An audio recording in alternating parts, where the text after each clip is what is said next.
Selamat siang Tribuners, Anda sudah menyaksikan live update Tribunnews bersama saya Firda Ananda. Kami akan menyajikan informasi terkini dari berbagai daerah di Indonesia yang akan dilaporkan secara langsung oleh reporter kami di lapangan. Dan inilah live update selengkapnya. Kita ke berita pertama, saudara. Seorang pria ditemukan meninggal dunia di sebuah penginapan di Majene pada Minggu 19 September kemarin.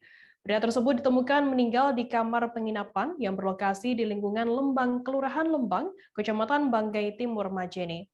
Terkait informasi lebih lengkapnya akan disampaikan oleh rekan wartawan kami dari Tribun Sulbar. Ada Misbah Sabarudin yang saat ini sudah tersambung bersama kami. Halo, Misbah. Iya, Mbak Firda, selamat siang. Misbah, bisa Anda jelaskan bagaimana kronologi penemuan mayat pria tersebut? Iya, Mbak Firda, terima kasih. Dapat kami laporkan bahwa terkait penemuan mayat di salah satu penginapan di Kabupaten Majene ini awalnya petugas penginapan ini melihat seorang mayat itu ditemukan di kamar di penginapan yang berada di lingkungan Lembang, Kelurahan Lembang, Kabupaten Majene. Awalnya seorang pria ini melakukan check-in sekitar pukul 11 WITA di penginapan tersebut. Kemudian setelah beberapa jam, petugas penginapan curiga karena tak ada suara di kamar tersebut. Kemudian petugas lalu melakukan dan mengecek kamar tersebut dan akhirnya menemukan sekitar pukul 13 WITA, menemukan pria tersebut sudah tak bernyawa di kamar penginapan tersebut. Kemudian petugas langsung memanggil pihak terkait, yaitu kepolisian setempat. Demikian, Mbak. Lantas, Misbah, apakah saat ini sudah diketahui begitu mengenai identitas dari mayat pria ini? Iya, diketahui identitas dari mayat tersebut. Dia merupakan warga asal Desa Bonde, Kecamatan Pamboang, Kabupaten Majene, atas nama Yudi, umur 53 tahun. Dia seorang pedagang dan pada saat ditemukan pria tersebut mengenakan baju lengan panjang, celana kain berwarna hitam, dan polisi juga mengamankan sejumlah barang yang diduga milik jenazah pria tersebut, yakni berupa HP dan beberapa barang lainnya. Begitu, Firda. Misbah, lantas apakah saat ini sudah diketahui begitu mengenai penyebab meninggalnya pria tersebut? Iya, dapat kami laporkan bahwa sampai saat ini pihak kepolisian masih mendalami penyebab jenazah tersebut. Kemudian pihak Polres Majene juga telah melakukan pemanggilan dari pengelola penginapan tersebut dan masih melakukan penyelidikan lebih lanjut. Tetapi dapat kami sampaikan bahwa mayat tersebut ditemukan dalam keadaan sudah membiru dan kaku. Begitu, Mbak Firda. Baik, Tribuners, tadi jurnalis kami Misbah juga melakukan wawancara dengan Kasat Reskrim Polres Majene, Ibtu Benedik Jaya. Berikut liputannya untuk Anda.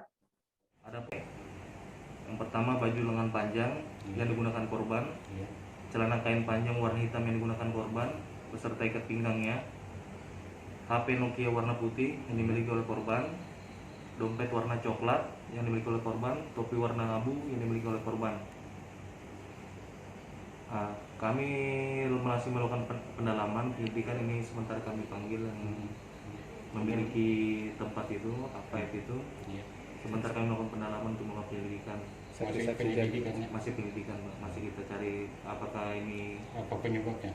Penyebabnya karena memang kami temukan posisi mayat memang dalam keadaan biru, sudah kaku sekitar pukul 15.00. Korban memang diketahui tinggal di sana dan atau sebagai tamu atau seperti apa? Korban datang ke sana sebagai tamu. Sebagai tamu dia datang ke sana, check-in, dia tinggal di sana. Dia pukul 13.30 untuk cek kamar. Tidak ada sama sekali suara dan sebagainya. Mereka membuka pintu, ternyata korban sudah ditemukan dalam keadaan kaku. Dua orang warga Jalan Harapan RT 9 Kelurahan Tungkal Harapan, Kecamatan Tungkalilir, Kabupaten Tanjung Jabung Barat meninggal dunia di dalam tangki penampungan minyak yang ada di dalam KM Rian Jaya 5. Kedua korban diketahui bernama Ali Akbar, 35 tahun, dan Bahror Razi, 50 tahun, yang merupakan bapak dan anak. Keduanya setiap hari bertugas menunggu di sebuah kapal yang dimodifikasi menjadi tangki minyak tersebut. Terkait informasi lebih lengkapnya akan disampaikan oleh rekan wartawan kami dari Tribun Jambi. Ada Samsul Bahri yang saat ini sudah tersambung bersama kami. Halo, Samsul. Ya, rekan Firda. Ya, Samsul, bisa Anda ceritakan mungkin kronologi kejadian ayah dan anak ini meninggal di kapal tersebut?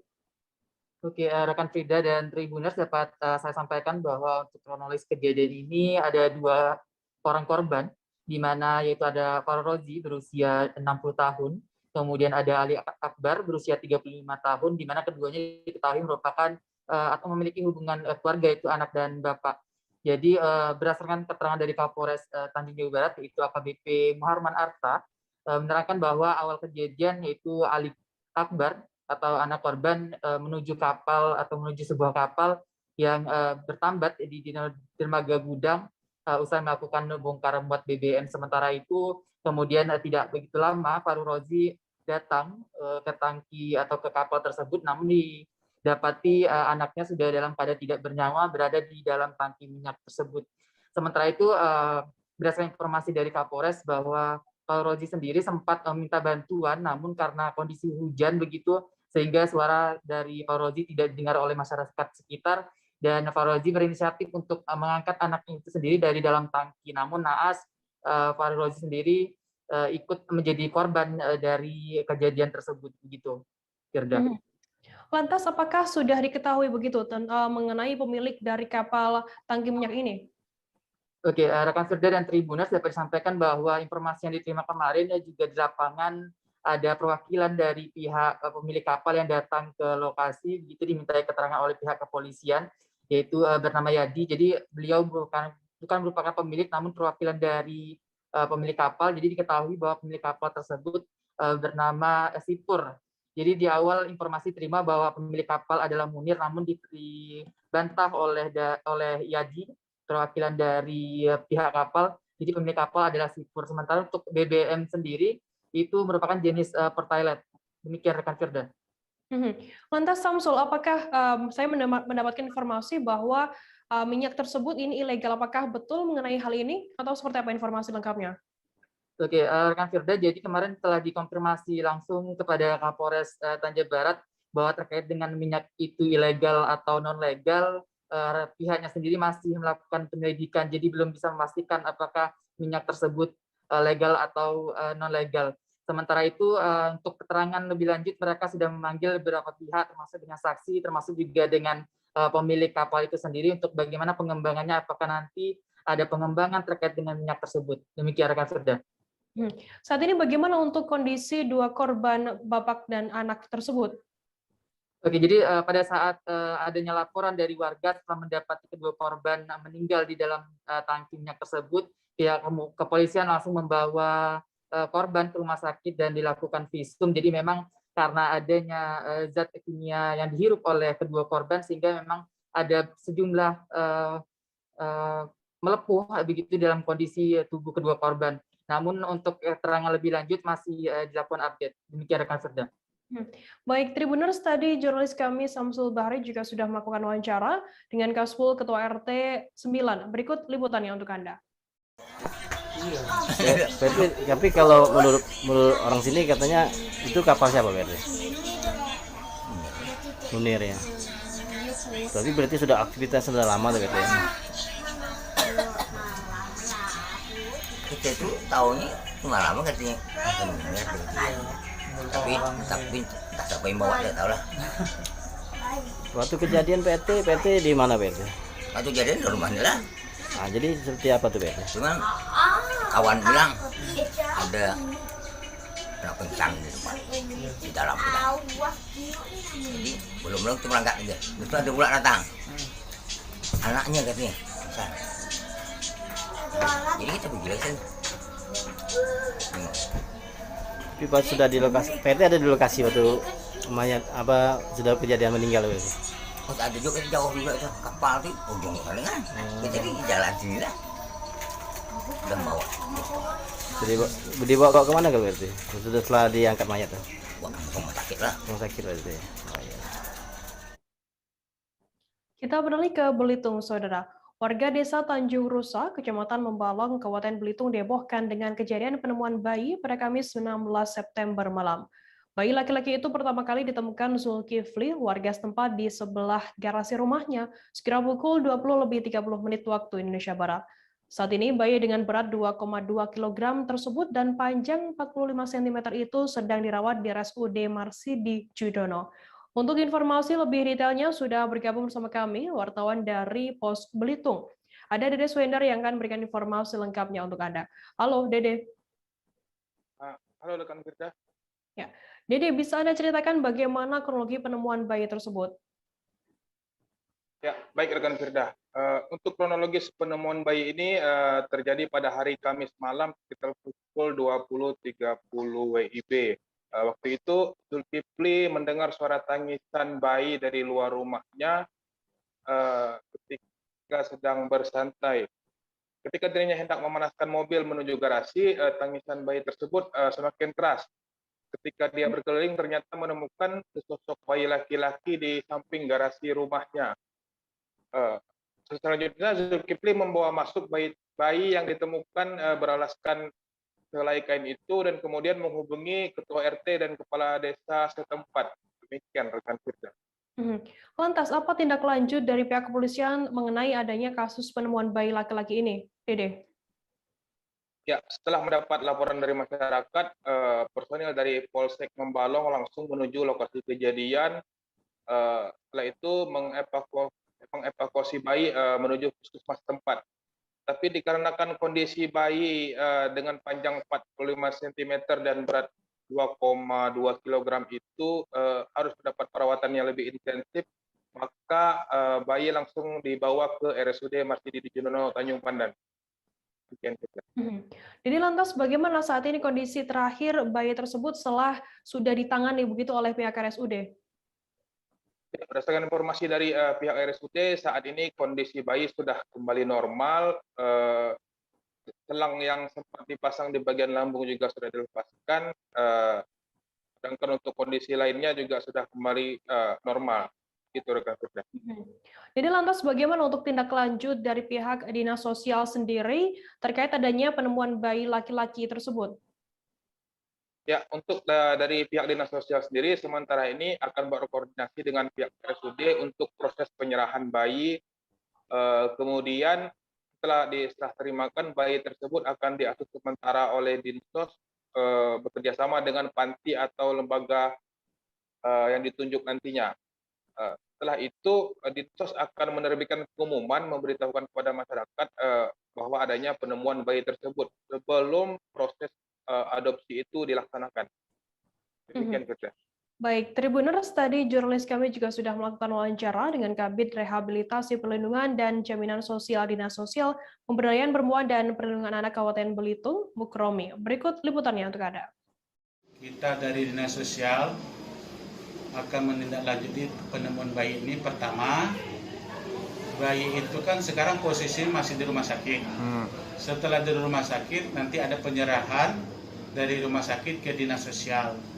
Selanjutnya, Dinas Sosial akan melakukan pengawasan dan pengasuhan sementara. Itu di bawah pengawasan Dinas Sosial. Bisa nanti di panti, bisa juga di lembaga yang lainnya. Seperti itu. Oke. Untuk bicara proses adopsi ke depan gimana, Pak? Kalau untuk mengadopsi anak, kita sudah ada prosedur dari peraturan yang ada, bahwa anak itu di dalam pengawasan kita mempersilahkan pihak-pihak yang berkeinginan untuk mengadopsi anak untuk menyampaikan permohonannya ke Dinas Sosial sebagai calon orang tua angkat dengan persyaratan yang sudah ada. Nanti dari pihak kita akan kita sampaikan persyaratan itu. Berjalannya waktu, nanti anak ini kan anak yang ditemukan atau anak ini ditelantarkan. Artinya langkah awal kita pertama, kita akan mengumumkannya melalui media cetak nasional maupun lokal. Setelah itu, proses adopsi akan kita laksanakan berdasarkan usulan atau permohonan yang disampaikan oleh berbagai pihak tadi. Tribuners, kita akan jeda sejenak. Kami masih akan menjaga informasi menarik untuk Anda selesai ini. Tetaplah di Live Update. Oke, apa kabar Bang Ariski di sini untuk strateginya? Kalau saya sendiri di game week 37 ini yang semalam baru mulai, saya udah pas. Sebenarnya aku nggak ngerasa itu penangkapan atau penggerebegan atau apapun itu. Karena gini loh, posisinya aku kriteria. Jadi kita mengenal disebut dengan stroke yang tidak berdarah dengan stroke yang berdarah. Stroke yang tidak berdarah itu biasanya ditandai dengan adanya penyumbatan. Kalau itu penyumbatan di sini mungkin pikirnya tidak ke situ kali ya, tapi kalau di Korea atau di Kamboja itu ada beberapa paper yang saya itu mas, ya, dulunya tukang koran. Oh gitu ya. Tukang koran. Ya, saya baca itu Pak. Tuh kan pernah baca kan? Ya. Jadi kalau saya jadi pangdam itu udah bersyukur banget. Si anak ini dijadikan sebagai tersangka begitu. Ya kalau ini kita bicara yang di luar kasus Sebongondo ya. Dengan nama hujan shower, di mana terdapat batas jelas antara daerah hujan dan tidak hujan yang biasanya terjadi pada fase awal mature stage atau tahap bahaya dewasa. itu Kang. Jadi mulai artinya terjadinya perlembekan. Nah itu untuk penetrasi akan sulit begitu ya. Dok, saya ini menurut saya memang tidak mudah, bukan urusan tanah diambil. Kalau misalnya Amerika Serikat sekarang, Rasulullah mengatakan dalam sebuah hadis bahwa berpuasa di 6 hari Syawal itu. Oke, apa kabar Bang Ariski di sini untuk strateginya? Kalau saya sendiri di game week 37 ini yang semalam baru mulai, saya udah pas. Sebenarnya aku nggak ngerasa itu penangkapan atau penggerebegan atau apapun itu. Karena gini loh, posisinya aku kriteria. Jadi kita mengenal disebut dengan stroke yang tidak berdarah dengan stroke yang berdarah. Stroke yang tidak berdarah itu biasanya ditandai dengan adanya penyumbatan. Kalau itu penyumbatan di sini mungkin pikirnya tidak ke situ kali ya, tapi kalau di Korea atau di Kamboja itu ada beberapa paper yang saya itu mas, ya, dulunya tukang koran. Oh gitu ya. Tukang koran. Ya, saya baca itu Pak. Tuh kan pernah baca kan? Ya. Jadi kalau saya jadi pangdam itu udah bersyukur banget. Si anak ini dijadikan sebagai tersangka begitu. Ya kalau Terima kasih Anda masih bersama kami di Live Update. Kita beralih ke Madura, Saudara. Insiden membacokan terjadi di Desa Asem Jaran, Kecamatan Banyuatas, Kabupaten Sampang, Madura pada 18 September sekira pukul 20.30 waktu Indonesia Barat. Korban merupakan Mas Sadi, 50 tahun, warga desa Kembang Jeruk, Kecamatan setempat, yang diduga pelakunya merupakan keponakannya sendiri berinisial A, 40 tahun. Insiden berdarah itu terjadi saat korban selesai menjenguk anaknya yang sedang mondok di Pondok Pesantren Darul Hufat Desa Asem Jaran, Banyuatas, Sampang. Informasi lebih lengkapnya akan disampaikan oleh rekan wartawan kami dari Tribun Madura. Ada Hanggara Pratama yang saat ini sudah tersambung bersama kami. Halo Hanggara. Halo rekan Firda. Hanggara, bisa Anda ceritakan bagaimana kronologi korban ini dianiaya dengan menggunakan senjata tajam? Siap. Jadi insiden berdarah itu terjadi saat korban selesai menjenguk anaknya yang sedang mondok di Pondok Pesantren Darul Hufat Desa Asem Jaran, Banyuates, Kabupaten Sampang. Dan saat itu korban saat perjalanan pulang, ada seseorang yang tidak lain adalah A tiba-tiba menghadang korban, dan pada saat itu korban sedang menggunakan kendaraan sepeda motornya. Lalu seketika A membacok korban dengan menggunakan senjata tajam berjenis parang. Tanpa kesiapan yang matang, korban tidak bisa menghindar dari serangan itu dan mengakibatkan kepala korban mengalami luka bacok seperti itu, rekan Firda. Lantas bagaimana kondisi korban ini pasca dianiaya oleh keponakannya? Pasca terkena sayatan parang, korban mengalami luka serius dan terhitung ada 3 luka di bagian kepala, tepatnya di pelipis depan, kepala bagian belakang, dan juga di belakang telinga korban. Mengalami hal itu, korban langsung seketika dibawa oleh masyarakat setempat ke RSUD Ketapang dan kembali dirujuk ke RSUD Bangkalan karena perlengkapan yang ada di RSUD Ketapang tidak memenuhi untuk proses penyembuhan atau proses medis yang dilakukan kepada korban seperti itu, rekan-rekan. Lantas Sangkir, apakah kemudian upaya dari pihak Polres Sampang sendiri atas adanya kasus penganiayaan atau pembacokan di wilayah Kecamatan Banyuatos ini? Setelah dikonfirmasi melalui Kasubag Humas Polres Sampang itu Sunarno, pihak kepolisian setempat langsung melakukan pengejaran terhadap pelaku berinisial A, dan pada saat itu pelaku seketika diamankan beserta barang bukti berupa sajam lengkap dengan sarung tangannya seperti itu. Dan setelah melakukan pendalaman terhadap pelaku, ternyata penyebab insiden berdarah itu karena cekcok soal tanah seperti itu. Dan saat ini pelaku sedang berada di Mapolres Sampang dan sedang dilakukan pengembangan lebih lanjut seperti itu. Baik, terima kasih rekan wartawan dari Tribun Madura negara pertama atas laporan Anda. Selamat bertugas kembali. Kita beralih ke informasi selanjutnya, Saudara. Sekelompok geng motor menyerang sebuah warung di Jalan Melati Raya, Kelurahan Tanjung Sari, Kecamatan Selayang, Medan, Sumatera Utara pada Minggu 19 September dini hari. Seorang pegawai warung, Nasarkus, menjelaskan para geng motor ini langsung masuk menyerang secara membabi buta. Nasarkus mengatakan geng motor yang terdiri dari puluhan anak muda tersebut juga membawa sejumlah senjata tajam saat menyerang warung tempatnya bekerja. Untuk informasi lebih detailnya sudah bergabung bersama kami, wartawan dari Tribun Medan. Ada Vian yang akan memberikan informasi lengkapnya untuk Anda. Halo Vian. Ya, baik rekan Firda. Vian, bisa Anda ceritakan bagaimana kronologi kejadian penyerangan tersebut? Ya, kejadian penyerangan yang dilakukan oleh kelompok geng motor tersebut terjadi pada malam Minggu tanggal 19 September 2021 sekira pukul 2 dini hari, di mana saat itu geng motor secara tiba-tiba datang ke sebuah warung ayam penyet, langsung menyerang secara membabi buta kepada pemilik warung dan juga kepada pelanggan yang sedang berbelanja di situ. Ya, sampai saat ini pedagang korban sendiri mengaku belum mengetahui motif dari penyerangan tersebut. Baik, rekan-rekan. Lantas, Vian, berapa kali? Apakah ini penyerangan ini adalah kali pertama atau sebelumnya juga sudah pernah terjadi? Ya, baik, rekan-rekan. Menurut pengakuan korban, lokasi tempat dia berjualan sudah 4 kali didatangi oleh geng motor. Di mana motif penyerangan serupa juga beberapa bulan yang lalu pernah dilakukan oleh kelompok geng motor.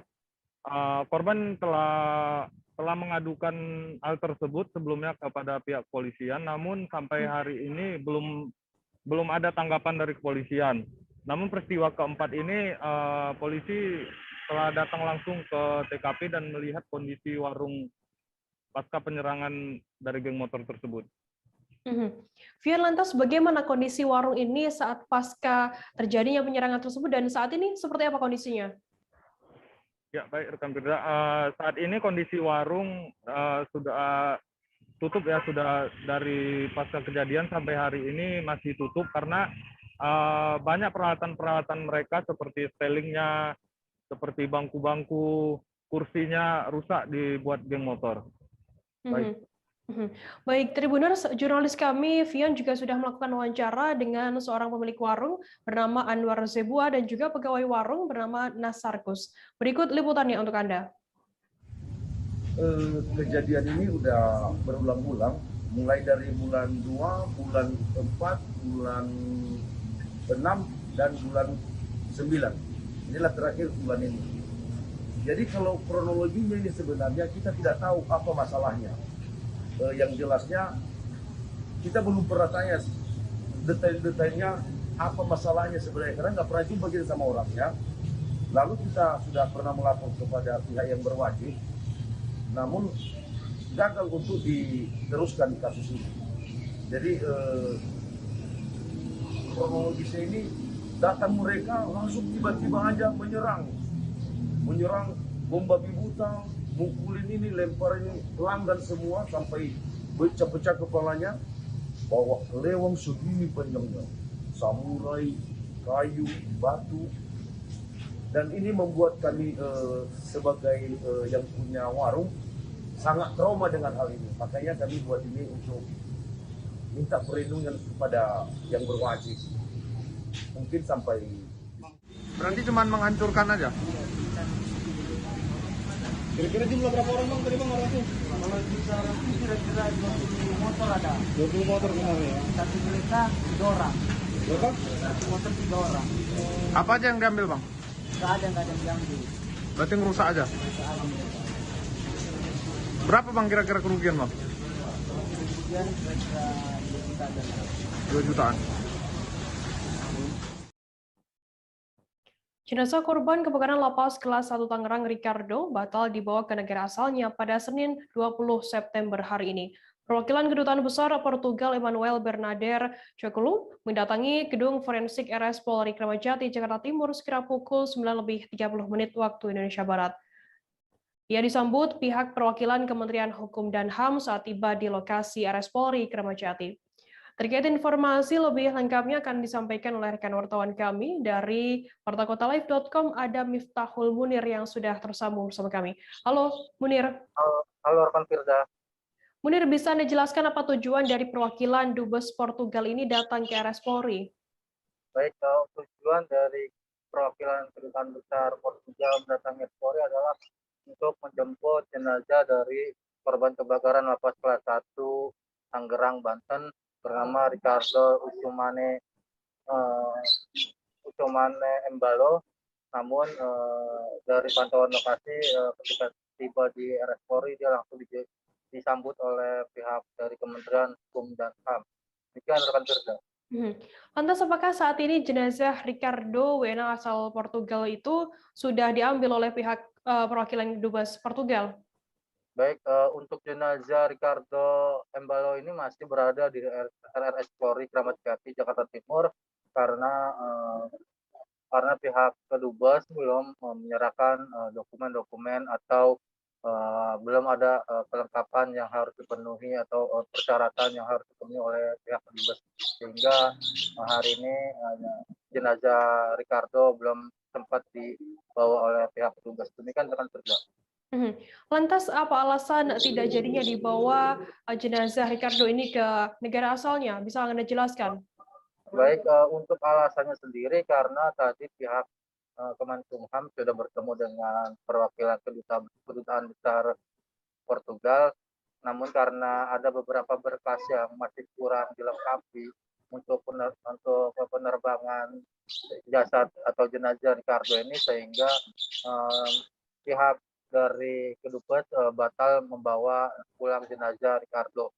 Rencananya Ricardo ini bakal diambil atau pihak kedubes akan melengkapi persyaratan pengambilan jenazah pada Rabu 22 September 2021 mendatang. Demikian rekan Firda. Oke, baik. Terima kasih rekan wartawan dari wartakotalive.com Miftahul Munir atas laporannya. Selamat bertugas kembali. Tribuners heboh tembok 3 meter tutup akses jalan warga di Bandar Lampung. Selengkapnya akan kami hadirkan untuk Anda. Selesai pariwara berikut ini, tetaplah di Live Update. Oke, apa kabar Bang Arifki di sini untuk strateginya? Kalau saya sendiri di Gumip 37 ini yang semalam baru mulai, saya udah pasti. Sebenarnya aku nggak ngerasa itu penangkapan atau penggerebegan atau apapun itu. Karena gini loh, posisinya aku kriteria. Jadi kita mengenal disebut dengan stroke yang tidak berdarah dengan stroke yang berdarah. Stroke yang tidak berdarah itu biasanya ditandai dengan adanya penyumbatan. Kalau itu terjadi di sini mungkin pikirnya tidak ke situ kali ya. Tapi kalau di Korea atau di Kamboja itu ada beberapa paper yang saya itu mas, ya dulunya tukang koran. Oh gitu ya. Tukang koran. Ya, saya baca itu Pak. Tuh kan pernah baca kan? Ya. Jadi kalau saya jadi tanggam itu udah bersyukur banget. Si anak ini dijadikan sebagai tersangka begitu. Ya kalau ini kita bicara yang di luar kasus Sebongombo ya. Dengan nama hujan shower, di mana terdapat batas jelas antara daerah hujan dan tidak hujan yang biasanya terjadi pada fase awal mature stage atau tahap berbahaya dewasa. itu Kang. Jadi mulai artinya terjadinya perlembekan. Nah itu untuk penetrasi akan sulit begitu ya. Dok, saya ini menurut saya memang tidak mudah, bukan urusan tanah diambil. Kalau misalnya Amerika Serikat sekarang Rasulullah mengatakan dalam sebuah hadis bahwa berpuasa di 6 hari Syawal itu. Oke, apa kabar Bang Arifki di sini untuk strateginya? Kalau saya sendiri di Game Week 37 ini yang semalam baru mulai, saya udah pas. Sebenarnya aku nggak ngerasa itu penangkapan atau penggerebegan atau apapun itu. Karena gini loh, posisinya aku kriteria. Jadi kita mengenal disebut dengan stroke yang tidak berdarah dengan stroke yang berdarah. Stroke yang tidak berdarah itu biasanya ditandai dengan adanya penyumbatan. Kalau itu terjadi di sini mungkin pikirnya tidak ke situ kali ya, tapi kalau di Korea atau di Kamboja itu ada beberapa paper yang saya itu mas, dulunya tukang koran. Oh gitu ya. Tukang koran. Ya, saya baca itu Pak. Tuh kan pernah baca kan? Jadi kalau saya jadi tanggam itu udah bersyukur banget. Si anak ini dijadikan sebagai tersangka begitu. Ya kalau ini kita bicara yang di luar kasus Sebongombo ya. Dengan nama hujan shower, di mana terdapat batas jelas antara daerah hujan dan tidak hujan yang biasanya terjadi pada fase awal mature stage atau tahap Berbahaya dewasa. itu Kang. Jadi mulai artinya terjadinya perlembekan. Nah itu untuk penetrasi akan sulit begitu ya. Dok, saya ini menurut saya memang tidak mudah, bukan urusan tanah diambil. Kalau misalnya Amerika Serikat sekarang, Rasulullah mengatakan dalam sebuah hadis bahwa berpuasa di 6 hari Syawal itu. Oke, apa kabar Bang Arifki di sini untuk strateginya? Kalau saya sendiri di Game Week 37 ini yang semalam baru mulai, saya udah pas. Sebenarnya aku nggak ngerasa itu penangkapan atau penggerebegan atau apapun itu. Karena gini loh, posisinya aku kriteria. Jadi kita mengenal disebut dengan stroke yang tidak berdarah dengan stroke yang berdarah. Stroke yang tidak berdarah itu biasanya ditandai dengan adanya penyumbatan. Kalau itu terjadi di sini mungkin pikirnya tidak ke situ kali ya, tapi kalau di Korea atau di Kamboja itu ada beberapa paper yang saya itu mas, dulunya tukang koran. Oh gitu ya. Tukang koran. Ya, saya baca itu Pak. Terima kasih Anda masih bersama kami di Live Update. Kita beralih ke Lampung, Saudara. Warga Jalan Untung Suropati Gang Mataram 3, RT 5, Kelurahan Labuhan Ratu Raya, Kecamatan Labuhan Ratu, Bandar Lampung dikagetkan dengan berdirinya tembok setinggi 3 meter yang menutupi akses jalan warga setempat. Tembok setinggi 3 meter tersebut memang berdiri di atas lahan tanah pribadi milik Bambang. Dari siang, warga setempat mengaku tak menyangka ada pagar di jalan tersebut. Ia pun khawatir pemagaran tersebut bisa menimbulkan banjir. Informasi lengkapnya akan disampaikan oleh rekan wartawan kami dari Tribun Lampung. Ada Kiki Adi Pratama yang saat ini sudah tersambung bersama kami. Halo Kiki. Ya, halo rekan Firda. Kiki, bisa Anda jelaskan bagaimana kronologi tembok 3 meter ini bisa didirikan di akses jalan warga setempat? Baik.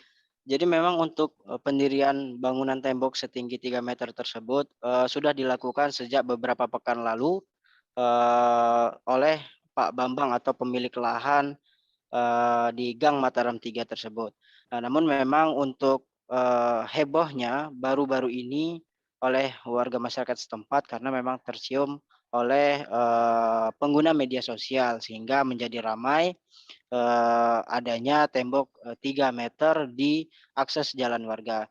Nah, untuk kronologi ataupun penyebab daripada berdirinya tembok itu, memang pemilik yang bernama Pak Bambang sengaja untuk memagari atau menembok untuk mendirikan bangunan juga di lahan tanah milik dirinya. Namun untuk warga yang berada di sekitaran Gang Mataram 3 itu merasa akses jalan di sana tertutup dan dikhawatirkan terjadinya banjir sehingga banyak masyarakat yang mengeluh kepada pemilik lahan tersebut dan saat ini sedang dicarikan solusinya begitu rekan Firda. Lantas bagaimana respon dari warga setempat dengan adanya tembok 3 meter ini? Baik. Jadi memang untuk respon daripada masyarakat, mereka sangat mengeluhkan sekali berdirinya tembok 3 meter itu. Karena memang pertama, itu menjadi akses ataupun jalan warga untuk menuju ke lingkungan lain, ya tepatnya di Gang Rukun 4. Namun yang lebih dikhawatirkan lagi oleh warga di sana memang terkait dengan arus drainase pembuangan air di sekitaran Gang Mataram 3, karena memang dengan adanya tembok itu akhirnya drainase di Gang Mataram 3 tertutup sehingga dikhawatirkan terjadinya banjir. Begitu rekan Firda. Lantas bagaimana klarifikasi dari pihak pembangun tembok sendiri dan juga aparat setempat begitu? Ya, untuk Pak Bambang selaku pemilik lahan itu sendiri memang membenarkan ataupun mengakui bahwa telah mendirikan bangunan tembok setinggi 3 meter di sana.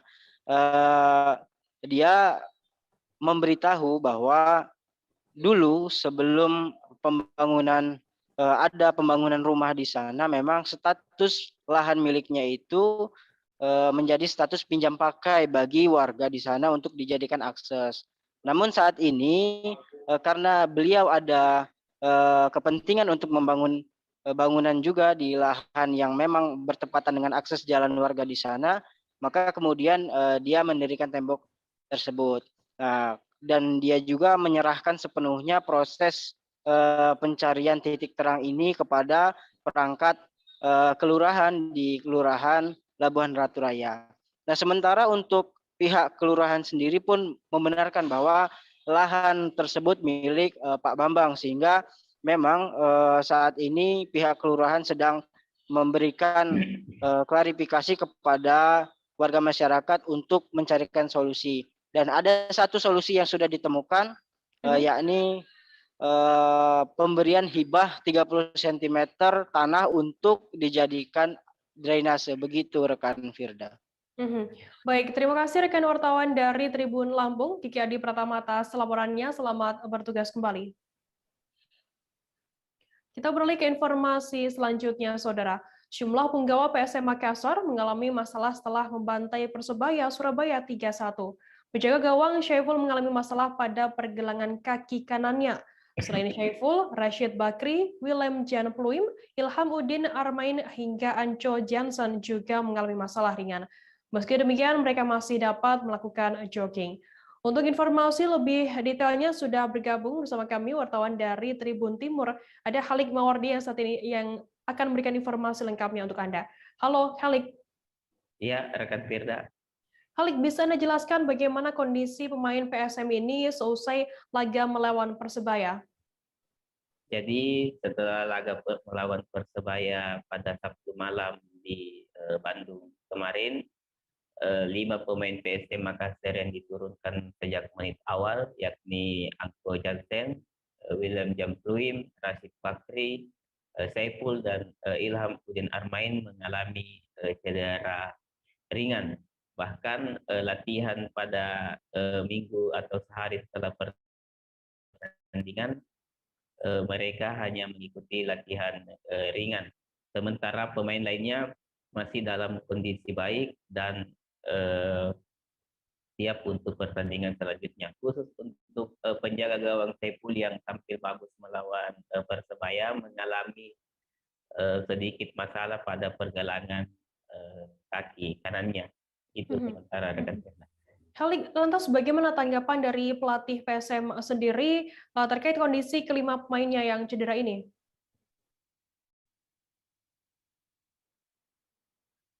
Ya. Ya, halo? Ya, kenapa? Oke. Bagaimana lantas tanggapan dari pelatih PSM Makassar sendiri terkait kondisi kelima pemainnya ini yang cedera? Kendati 5 pemainnya cedera, pelatih PSM Milomir Seslija mengaku tidak begitu risau. Pasalnya cedera yang dialami pemainnya termasuk dalam kategori cedera ringan, sehingga ia sangat yakin bahwa pada pertandingan selanjutnya melawan Persik Kediri yang dijadwalkan pada 23 September nanti mereka dapat tampil kembali. Itu rekan Firda. Lantas Halik, bagaimana saat ini persiapan dari tim PSM Makassar sendiri di laga selanjutnya melawan Persik Kediri nanti? Saat ini skuad PSM Makassar masih berada di Bandung. Sampai saat ini tempat atau lokasi pertandingan untuk pertandingan melawan Persik Kediri belum ditentukan. Biasanya lokasi pertandingan ditentukan 2 hari sebelum pertandingan itu sendiri. Kemudian saat ini penggawa PSM atau khusus hari ini pelatih Milomir SS Lija meminta atau meliburkan pemain 1 hari ini, kemudian besok akan melanjutkan latihan kembali. Jadi saat ini pemain hanya berada di hotel di salah satu hotel di Kota Bandung. Itu Firda. Baik, Tribuners, tadi jurnalis kami juga sudah melakukan wawancara dengan pelatih PSM Makassar Milomir SS Lija. Berikut liputannya untuk Anda. Ya, katanya ada beberapa masalah kecil, Angko, Ilham, dan lain-lain. Namun dia percaya bahwa ini hal kecil saja, seharusnya tidak ada masalah untuk beberapa hari ke depan. Anggapannya setelah Angko mencetak 2 gol di pertandingan malam tadi?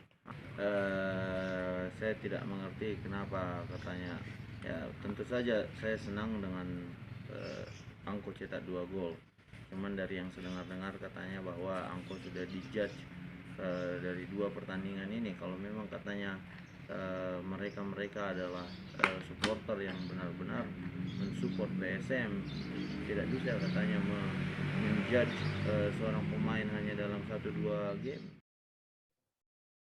Kedistrik Aceh ultimatum Kepsek mundur apabila tak segera vaksinasi siswanya. Selengkapnya selesai jeda berikut, tetaplah di Live Update. Oke, apa kabar Bang Arif di sini untuk strateginya? Kalau saya sendiri di Game 37 ini yang semalam baru mulai, saya udah pasti. Sebenarnya aku nggak ngerasa itu penangkapan atau penggerebegan atau apapun itu. Karena gini loh, posisinya aku kriteria. Jadi kita mengenal disebut dengan stroke yang tidak berdarah dengan stroke yang berdarah. Stroke yang tidak berdarah itu biasanya ditandai dengan adanya penyumbatan. Kalau itu terjadi di sini mungkin pikirnya tidak ke situ kali ya. Tapi kalau di Korea atau di Kamboja itu ada beberapa paper yang saya itu Mas, ya, dulunya tukang koran. Oh gitu ya. Tukang koran. Ya, saya baca itu Pak. Tuh kan pernah baca kan? Ya. Jadi kalau saya jadi tanggam itu udah bersyukur banget. Si anak ini dijadikan sebagai tersangka begitu. Ya, kalau ini kita bicara yang di luar kasus Bongombo ya. Dengan nama hujan shower, di mana terdapat batas jelas antara daerah hujan dan tidak hujan yang biasanya terjadi pada fase awal mature stage atau tahap berbahaya dewasa. itu Kang. Jadi mulai artinya terjadinya perlembekan. Nah itu untuk penetrasi akan sulit. Gitu ya. Dok, saya ini menurut saya memang tidak mudah, bukan urusan tanah diambil.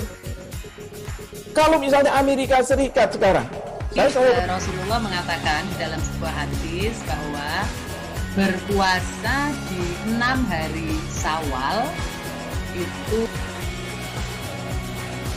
Oke, apa kabar Bang Arif di sini untuk strateginya? Kalau saya sendiri di Game 37 ini yang semalam baru mulai, saya udah pasti. Sebenarnya aku nggak ngerasa itu penangkapan atau penggerebegan atau apapun itu. Karena gini loh, posisinya aku kriteria. Jadi kita mengenal disebut dengan stroke yang tidak berdarah dengan stroke yang berdarah.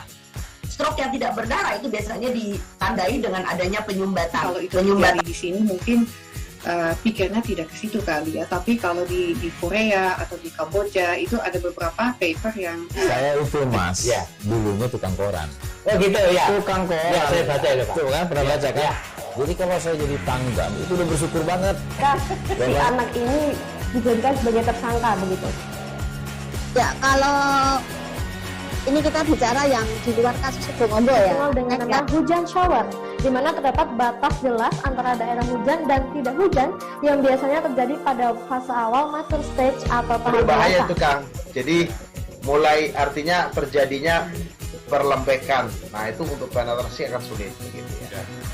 Dok, saya ini menurut saya memang tidak mudah, bukan urusan tanah diambil.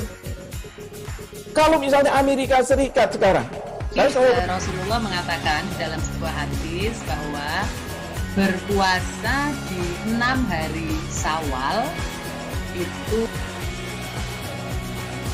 Oke, apa kabar Bang Arif di sini untuk strateginya? Kalau saya sendiri di Gumip 37 ini yang semalam baru mulai, saya udah sebenarnya aku nggak ngerasa itu penangkapan atau penggerebegan atau apapun itu. Karena gini loh, posisinya aku kriteria. Jadi kita mengenal disebut dengan stroke yang tidak berdarah dengan stroke yang berdarah. Stroke yang tidak berdarah itu biasanya ditandai dengan adanya penyumbatan. Kalau itu terjadi di sini mungkin pikirnya tidak ke situ kali ya. Tapi kalau di Korea atau di Kamboja itu ada beberapa paper yang Saya itu Mas, dulunya tukang. Terima kasih Anda masih bersama kami di Live Update. Kita beralih ke informasi selanjutnya, Saudara. Mobil Daihatsu Sigra bernomor polisi DT 1825AH mengangkut 8 penumpang terjun ke sungai di Sungai Konaweha, Desa Lalonggaluku, Kabupaten Konawe pada Minggu 19 September kemarin. 5 penumpang berhasil selamat, sementara 3 penumpang lainnya terdiri dari 2 orang dewasa dan 1 anak-anak meninggal dunia setelah terjebak di kursi belakang. Ketiga korban meninggal dunia adalah Sri Hasnati 41 tahun, Sumarsi 60 tahun, dan Kofifah Eka Syahrani 8 tahun. Untuk informasi lebih detailnya sudah bergabung bersama kami wartawan dari Tribun News Sultra. Ada Fadli Aksar yang akan memberikan informasi lengkapnya untuk Anda. Halo Fadli.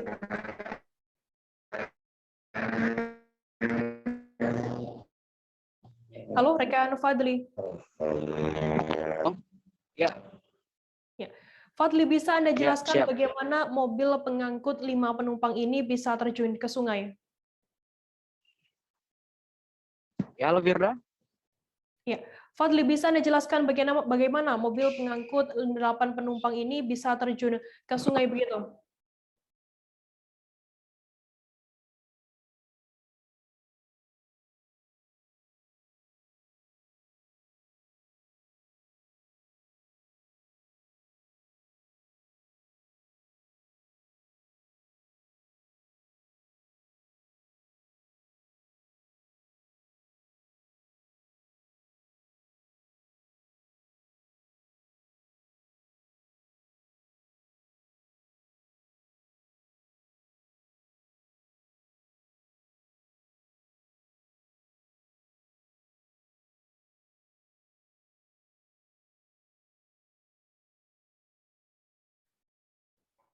Fadli, bisa Anda jelaskan bagaimana mobil pengangkut 8 penumpang ini bisa terjun ke Sungai Konaweha?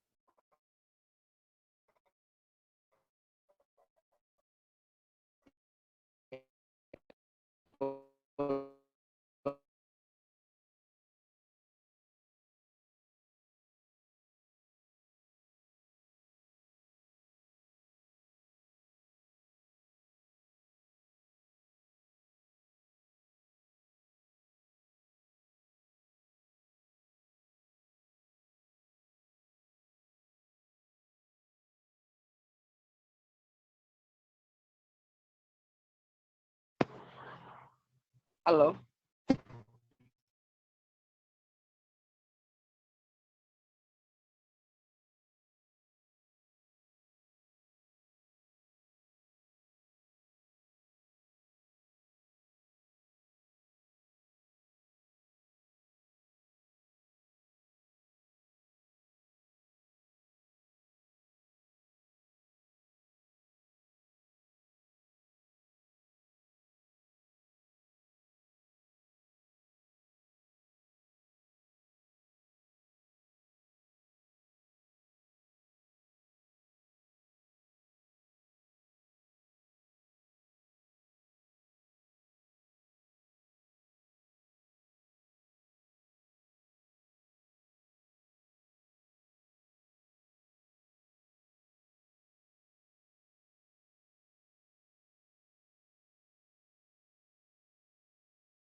Tribuners, kami mengalami sedikit gangguan sinyal dengan jurnalis kami dari Tribun News Sultra, Fadil Aksar. Kita beralih ke informasi selanjutnya, Saudara. Sebanyak 8 sekolah menengah pertama SMP di Kota Madiun mulai menyelenggarakan uji coba pembelajaran tatap muka atau PTM Senin 20 September hari ini.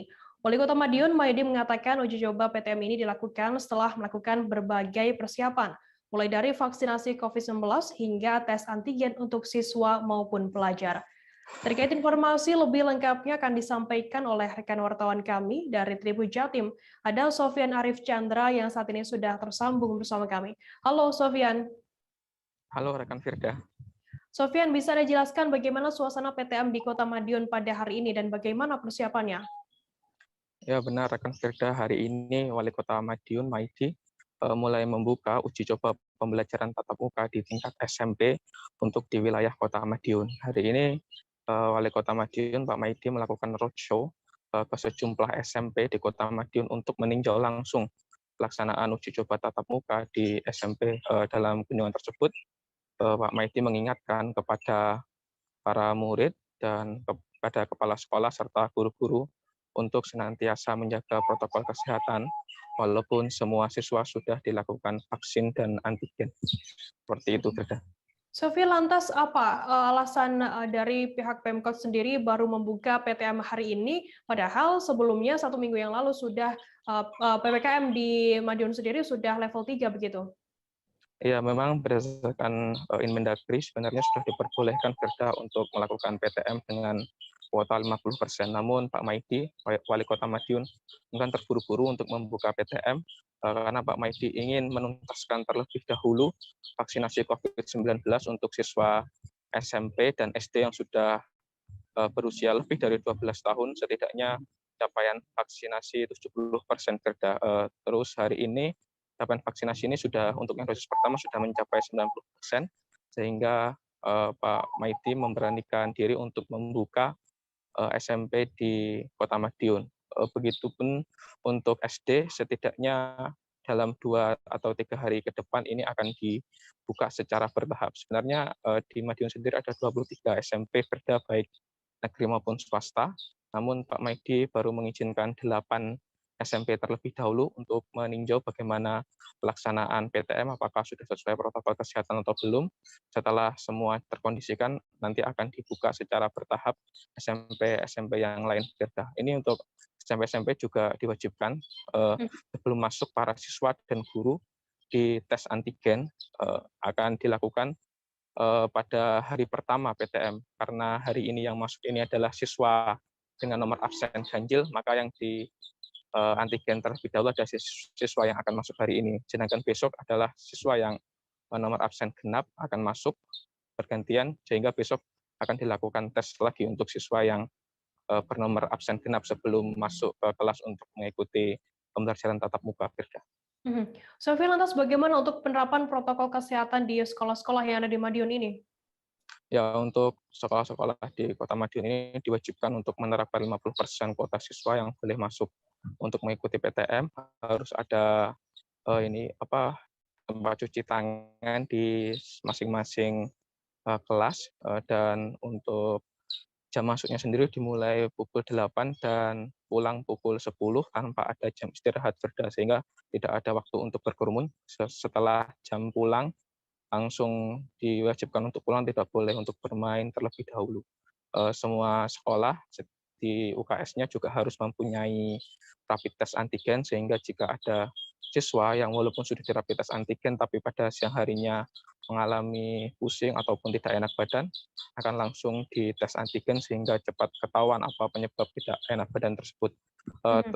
Ketika diketahui hasil dari tes antigen tersebut positif, maka Pak Maidi memerintahkan agar merujuk atau memeriksa siswa ataupun guru tersebut ke fasilitas kesehatan terdekat, bisa puskesmas ataupun langsung ke rumah sakit, Firda, sehingga untuk COVID-19 ini tidak akan terjadi klaster PTM. Seperti itu, Firda. Baik, Tribuners, tadi jurnalis kami Sofyan juga sudah melakukan wawancara dengan Wali Kota Madiun, Maidi, dan juga Raudia Syifa, siswa SMPN 2 Kota Madiun. Berikut liputannya untuk Anda. Nah, kebetulan alhamdulillah sampai jam ini itu dari 4 sekolahan sudah 1.200 anak yang diantigen itu negatif semua, hebat itu. Jadi memang betul-betul kesehatan sudah dijaga di oleh masyarakat. Hari ini juga dalam minggu ini anak-anak yang sudah divaksin, sudah diantigen, orang tuanya yang belum divaksin saya suruh daftar di sekolah. Siapa saja yang belum, nanti dia tempatnya di mana, disitulah nanti vaksin akan menyasar ke rumah anak-anak. Lebih enak PTM atau lebih enak daring sih? Menurut saya untuk pembahasan materi itu enak PTM, tapi kalau untuk ulangan dan lain-lain tugas-tugas itu daring. Kenapa kalau gitu? Jujur kalau Bisa lihat Google ya. Iya. Kalau PTM lebih apa namanya kayak ya lebih harus tambah hafalan. Sedangkan kalau pas lagi online itu kan bisa buka buku materi. Kalau pemahaman materi enak PTM ya? Iya, untuk rangkuman materi enak PTM. Pemerintah Aceh melalui Satgas Penanganan COVID-19 terus menggenjot cakupan vaksinasi bagi siswa agar herd immunity segera terbentuk. Gerakan vaksinasi siswa ini akan berlangsung hingga 30 September 2021. Untuk memaksimalkan gerakan ini, Kepala Dinas Pendidikan Aceh Al-Hudri mengultimatum Kepala Sekolah SMA dan SMK dan juga SLB agar menyegerakan vaksinasi siswa hingga akhir bulan ini. Apabila hingga batas waktu tersebut vaksinasi tidak mampu disukseskan, ia mempersilahkan Kepala Sekolah mengundurkan diri dari jabatannya. Terkait informasi lebih lengkapnya akan disampaikan oleh rekan wartawan kami dari Serambi News Indonesia, ada Mas Rizal yang saat ini sudah tersambung bersama kami. Halo Rizal.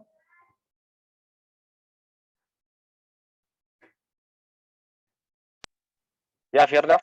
Ya, Rizal, bisa Anda jelaskan apa yang melatar belakangi Kadis Pendidikan Aceh ini memberikan ultimatum kepada para kepala sekolah yang ada di sana? Baik, terima kasih Firda. Dapat kami sampaikan dari Banda Aceh. Memang saat ini Sekretaris Daerah Aceh, Tokoh Allah bersama Kepala Dinas Pendidikan Aceh Al-Hudri saat ini sedang melakukan roadshow ataupun kunjungan kerja maksud kami ke seluruh kabupaten kota. Kegiatan ini dalam rangka melakukan percepatan vaksinasi untuk anak usia sekolah. Kunjungan ini sendiri dimulai dari Kabupaten Aceh Barat pada Jumat 17 September yang lalu. Namun di saat melakukan kunjungan ke Kabupaten Gayo Luwes, gerakan vaksinasi siswa ini, maksud kami Kepala Dinas Pendidikan Aceh menyampaikan ultimatum kepada kepala sekolah, baik itu di tingkat SMA atau SMK maupun SLB, sekolah luar biasa, agar menyelenggarakan vaksinasi siswanya hingga akhir bulan ini. Karena memang vaksinasi siswa di Provinsi Aceh saat ini masih sangat rendah. Namun apabila hingga batas waktu yang telah ditentukan tidak mampu disukseskan oleh kepala sekolah tersebut, Al-Hudri mengultimatum untuk mempersilahkan kepala sekolah tersebut mengundurkan diri dari jabatannya. Ultimatum ini sendiri untuk agar kepala sekolah bersungguh-sungguh memberikan pelayanan vaksinasi kepada siswa di sekolah masing-masing. Demikian, Firda. Rizal, lantas saat ini hingga Senin 20 September sudah berapa persen vaksinasi siswa di Aceh? Iya, Firda, dapat kami informasikan dari informasi yang kita peroleh dari Satgas Penanganan COVID Provinsi Aceh, menyebutkan hingga saat ini sudah 19.842 siswa yang telah menerima vaksin dosis pertama. Angka ini kalau dipersentasekan masih 3,4% dari target sasaran sebanyak 577.017 orang. Sedangkan untuk vaksinasi dosis kedua sebanyak 12.907 siswa. Memang kalau kita lihat dari jumlah data yang tertera memang masih sangat minim sekali, Firda. Untuk itu, untuk memenuhi capaian target hingga akhir bulan ini, maka Kadis Pendidikan Aceh memberikan ultimatum mungkin sebagai bentuk keseriusan pemerintah Aceh dalam menggenjot vaksinasi untuk siswa, Firda. Baik, terima kasih rekan wartawan dari Serambi News Indonesia, Mas Rizal, atas laporannya. Selamat bertugas kembali. Kita beralih ke informasi selanjutnya, Saudara. Vaksinasi COVID-19 terus bergulir di Kabupaten Empat Lawang guna ikut membantu program pemerintah Provinsi Sumatera Selatan menuju herd immunity 2022. Dinas Kesehatan Kabupaten Empat Lawang melalui pengelola program imunisasi menyampaikan, per Senin 20 September capaian vaksinasi di Kabupaten Empat Lawang ada di angka 17,44%. Informasi lebih lengkapnya akan disampaikan oleh rekan wartawan kami dari Tribun Sumsel. Ada Sahri Ramadan yang saat ini sudah tersambung bersama kami. Halo Sahri. Halo rekan Firda. Sorry, bisa Anda jelaskan seperti apa pencapaian vaksinasi COVID-19 di Kabupaten Pathlawang saat ini? Baik rekan Firda dan juga pemirsa Tribunnews.com. Bisa kami laporkan dari Kabupaten Pathlawang, Provinsi Sumatera Selatan, saat ini capaian angka vaksin ada di angka 17,44%. Nah, 17,44% ini sendiri didapat dari sasaran target vaksin yang berjumlah 263.670. Jadi yang sudah divaksin itu sekitar 45.993. Atau jika kita detail lagi itu di remaja ada 683, umum 23 ribuan, SDM kesehatan 2.345, petugas publik 15 ribuan, dan lansia itu 4.377. Begitu rekan Firda. Lantas apa kendala yang menyebabkan Dinas Kesehatan Pathlawang sendiri belum mendapatkan angka vaksinasi per hari ini maksimal?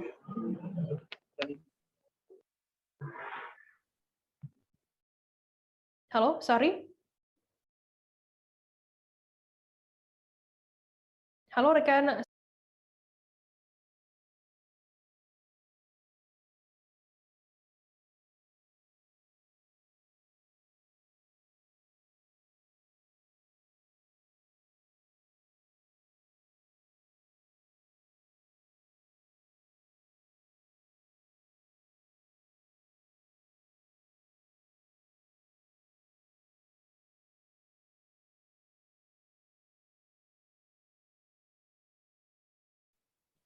Rekan Sari, bisa Anda jelaskan apa kendala yang menyebabkan Dinas Kesehatan Pathlawang sendiri belum mendapat angka vaksinasi per hari ini?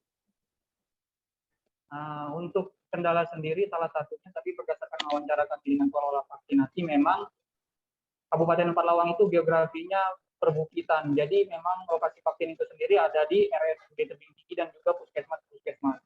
Nah, jadi ada beberapa desa tertentu yang memang terkadang agak jauh dari lokasi vaksin, seperti di kecamatan-kecamatan itu. Nah, jadi di situ terkendala di jarak biasanya, Firda. Begitu rekan Firda. Lantas apa rencana dari Dinas Kesehatan Kabupaten Pathlawang sendiri untuk bisa mencapai herd immunity? Untuk rencana herd immunity dari Dinas Kesehatan Kabupaten Pathlawang sendiri dijelaskan oleh pengelola program imunisasi tadi, itu mereka menargetkan 875 vaksinasi per hari. Untuk memang yang tersisa itu sekitar 164.943 sasaran vaksin yang belum. Nah, rencananya itu akan direalisasikan dalam waktu 6 bulan. Nah, sedikit kami tambahkan, Firda, juga selain di RSUD ataupun di puskesmas, saat ini beberapa hari ini juga gencar dilakukan vaksin itu dari pihak Polri. Tepatnya kemarin itu ada dari pihak Polsek Tebing Tinggi yang memang membuka program vaksinasi langsung di pinggir jalan. Gitu. Ini salah satunya mungkin bentuk bantuan agar herd immunity di Pathlawang segera tercapai. Begitu rekan Firda. Baik, terima kasih rekan wartawan dari Tribun Sumsel, Sehari Ramadan atas laporannya. Selamat bertugas kembali. Tribuners, selesai jeda kami akan kembali dengan informasi menarik lainnya. Tetaplah di Live Update. Oke, apa kabar Bang Arif di sini untuk strateginya? Kalau saya sendiri di Gumip 37 ini yang semalam baru mulai, saya udah sebenarnya aku nggak ngerasa itu penangkapan atau penggerebegan atau apapun itu, karena gini loh, posisinya aku jadi kita mengenal disebut dengan stroke yang tidak berdarah dengan stroke yang berdarah.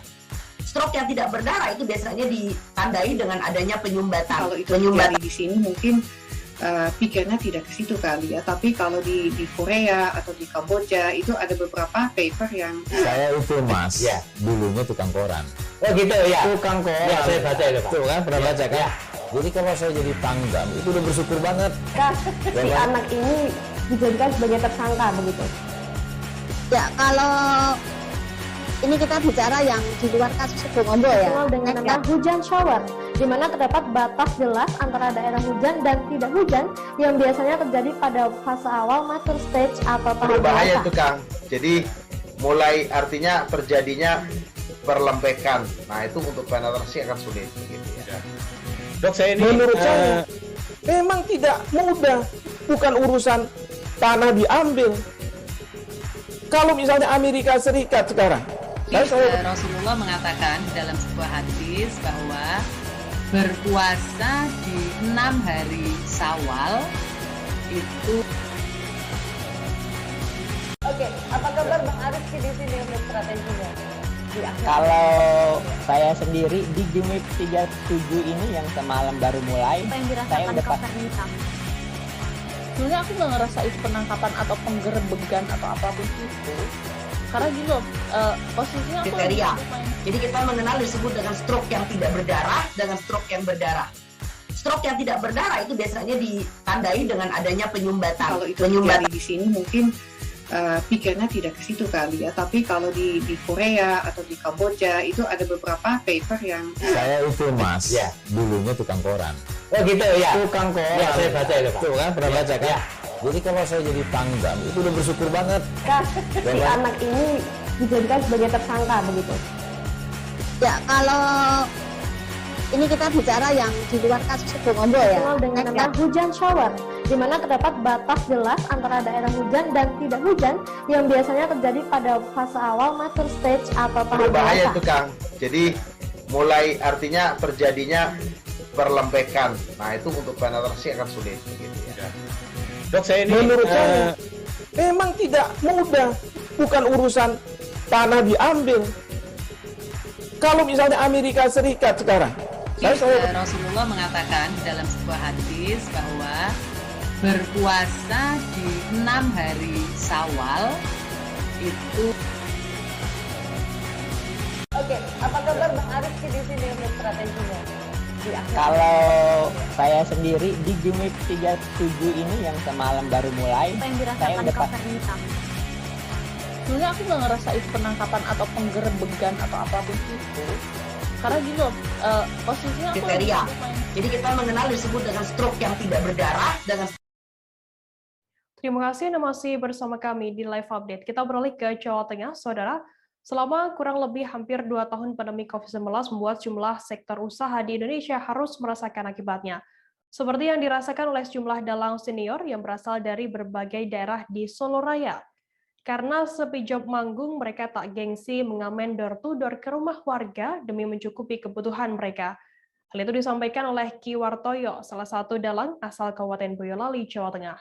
Terkait informasi lebih lengkapnya mengenai hal ini akan disampaikan oleh rekan wartawan kami dari Tribun Solo, ada Erlangga Bima Sakti yang saat ini sudah tersambung bersama kami. Halo Bima, selamat siang. Iya, halo rekan Firda. Bima, bisa dijelaskan bagaimana dalang-dalang senior itu memutuskan untuk mengamen door-to-door begitu? Oh ya, jadi karena memang terhitung praktis selama hampir 2 tahun ini kan tidak boleh melakukan pentas yang mengumpulkan kerumunan. Jadi terpaksa apabila mereka hanya mengandalkan dari pendapatan dari dalang kan tidak cukup. Jadi mereka ada inisiatif untuk ngamen door to door dari rumah ke rumah ke tempat yang biasa mereka pentas dulu. Jadi menentukan tempatnya itu dari dulu pernah pentas di situ, jadi ke situ gitu. Lantas Bima, bagaimana sistematis dari mengamen dalang tersebut dan berapa penghasilan dari pengamen ini? Oh ya, jadi kemarin disampaikan oleh Ki Wartoyo, salah satu dalang asal Boyolali.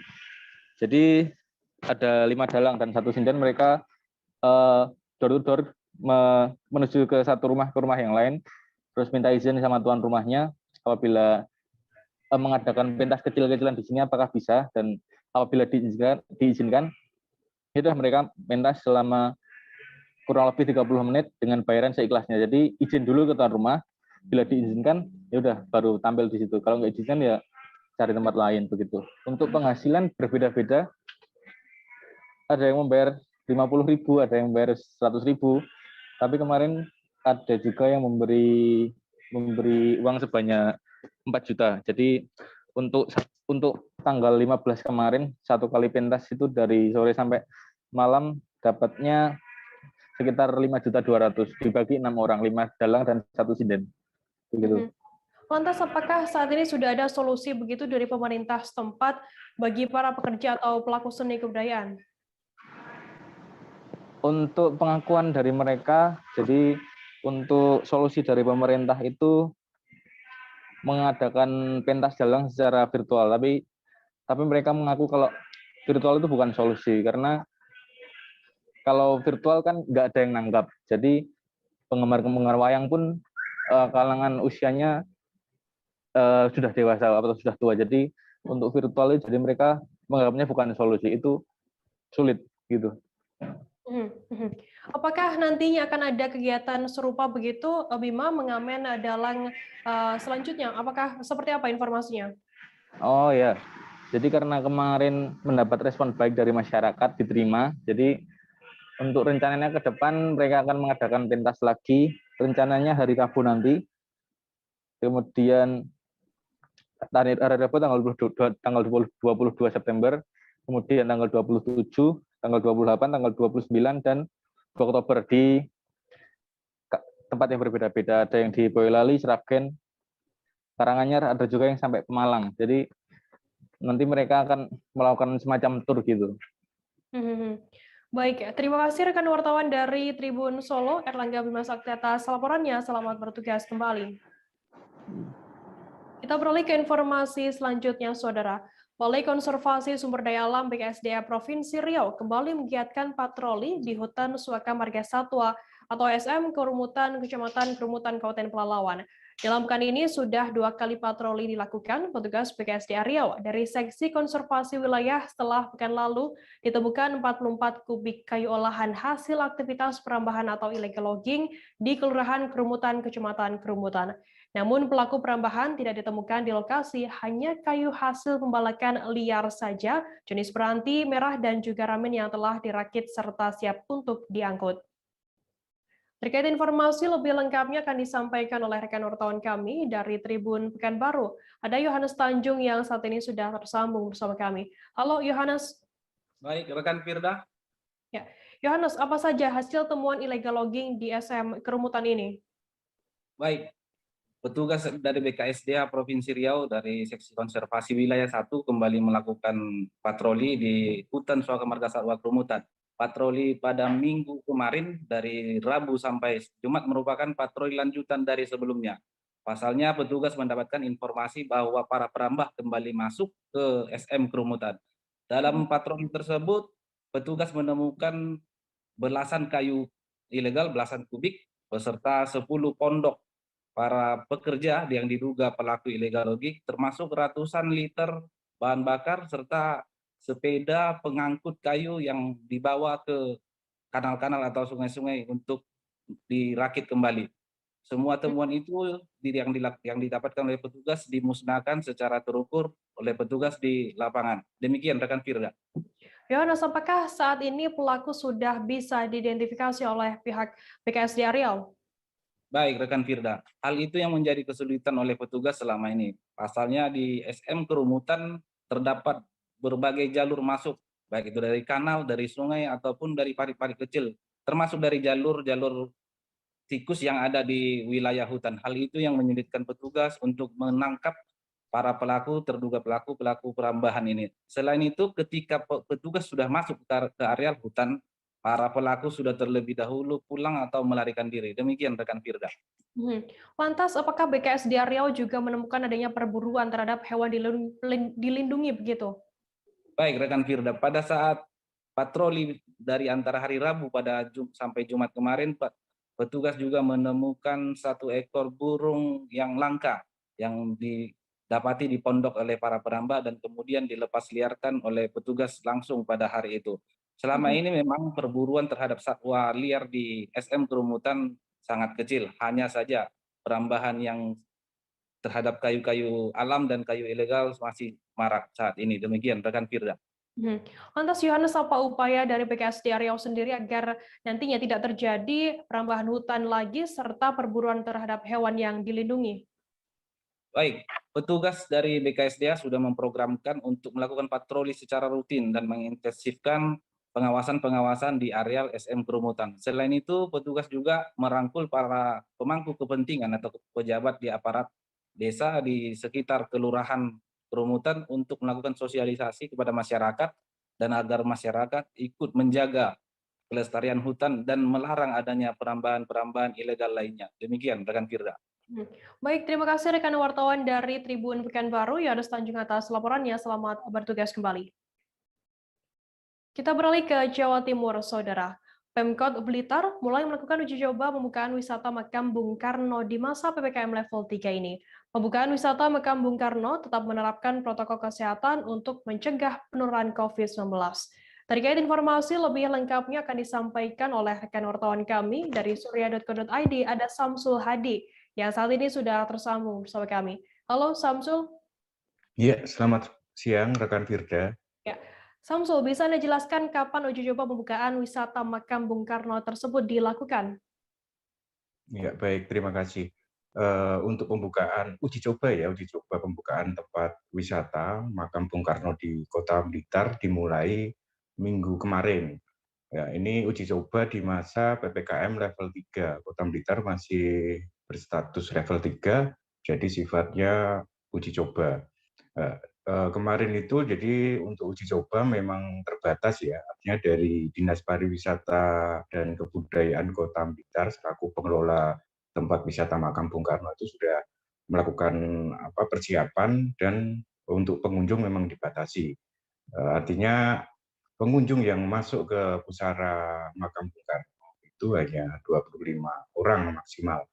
Jadi nanti digilir tiap pengunjung hanya 25 orang yang masuk. Ya, ini memang sudah diharapkan masyarakat, terutama mereka yang tinggal di sekitar kawasan wisata, agar bisa dibuka kembali untuk wisata Makam Bung Karno. Karena selama PPKM darurat terus dilanjut dengan PPKM level 4 itu tempat wisata di Kota Blitar termasuk Makam Bung Karno yang menjadi andalan itu ditutup sementara selama pemberlakuan PPKM. Seperti itu. Lantas Samsul, apa saja syarat uji coba pembukaan wisata Makam Bung Karno ini, terutama dalam penerapan protokol kesehatannya di sana? Oh, baik. Dari Dinas Pariwisata dan Kebudayaan memang sudah melakukan persiapan ya untuk bisa melakukan uji coba. Mereka harus mengajukan permohonan ke Satgas Covid. Mereka juga mengajukan proposal SOP soal penerapan protokol kesehatan selama pelaksanaan uji coba. Selain itu, dari Dinas Pariwisata dan Kebudayaan juga melakukan tes swab antigen bagi para pelaku wisata maupun staf yang terlibat di uji coba pembukaan Makam Bung Karno. Untuk syarat bagi pengunjung itu mereka minimal harus vaksin ya, dosis 1 dan dosis 2.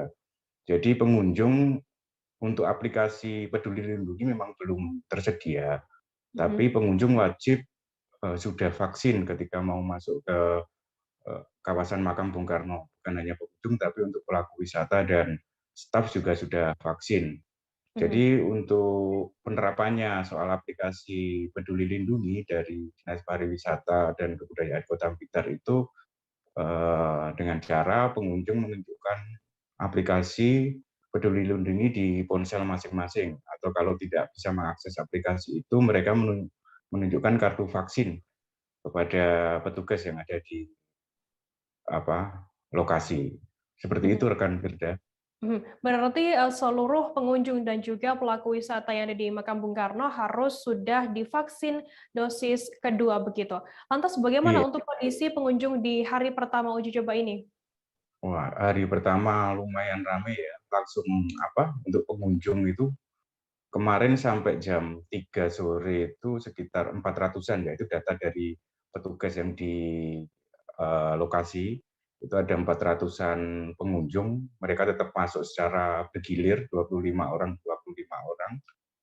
Antusias sekali, terutama untuk para pelaku wisata ya, para pelaku wisata pedagang souvenir, abang becak wisata di kawasan makam, parkir, dan pedagang makanan itu juga kondisinya ramai. Dan pengunjung di Makam Bung Karno ini memang rata-rata dari luar kota, kebanyakan dari Jawa Barat, kayak kemarin itu dari Indramayu, Bogor, Bandung, itu sudah ada yang kunjungan ke wisata Makam Bung Karno. Untuk lokal, Jawa Timur ya Surabaya, Banyuwangi, kemarin juga sudah ada. Jadi memang ini ditunggu-tunggu sebenarnya oleh masyarakat ya. Meskipun tutup kemarin juga tetap ada rombongan yang datang ke lokasi wisata makam Bung Karno meskipun mereka tidak bisa masuk ke pusara ya karena masih tutup. Seperti itu rekan Firda. Baik, Tribuners, tadi jurnalis kami juga sudah melakukan wawancara dengan juru kunci makam Bung Karno dan juga salah seorang pengunjung. Berikut liputannya untuk Anda. Dan kita kalau biasanya itu berombongan itu 1 bis atau 2 bis, sekarang tetap 25. Artinya bukan satu rombongan. Lainnya nunggu Pak ya, lainnya antrian nunggu. ya. Jadi kita tetap pakai antrian. Jadi kita berupaya semaksimal mungkin protokol kesehatan bisa diterapkan di wisata makam Bung Karno. Apa tuh? Tanggapannya dengan ini pembukaan? Tanggapannya bagus, mudah-mudahan pandemi cepat berlalu deh. Biar orang berjarah berbondong-bondong lagi mendoakan bangsa Indonesia nih, lagi dalam keterpurukan, ya ekonomi maupun sosialnya. Kalau bagi saya itu doang. Dan tetap buat kedepannya, ya nggak. Yang penting tetap jaga protokol kesehatan ya. Soalnya kan di sini lingkungan juga kasihan ekonomi kan mungkin ya. Kalau nggak ada pengunjung dari mana? Benar. Ya, terima kasih. Tribuners, informasi tadi sekaligus menutup perjumpaan kita dalam live update hari ini. Jangan lupa saksikan terus live update di seluruh kanal YouTube dan Facebook Tribun Network. Masih di tengah pandemi, Tribuners, kami terus mengingatkan Anda untuk selalu menerapkan protokol kesehatan dimanapun Anda berada. Saya, Firda, wakil kru yang bertugas, pamit undur diri. Terima kasih dan sampai jumpa. Jangan lupa like, subscribe, dan share ya!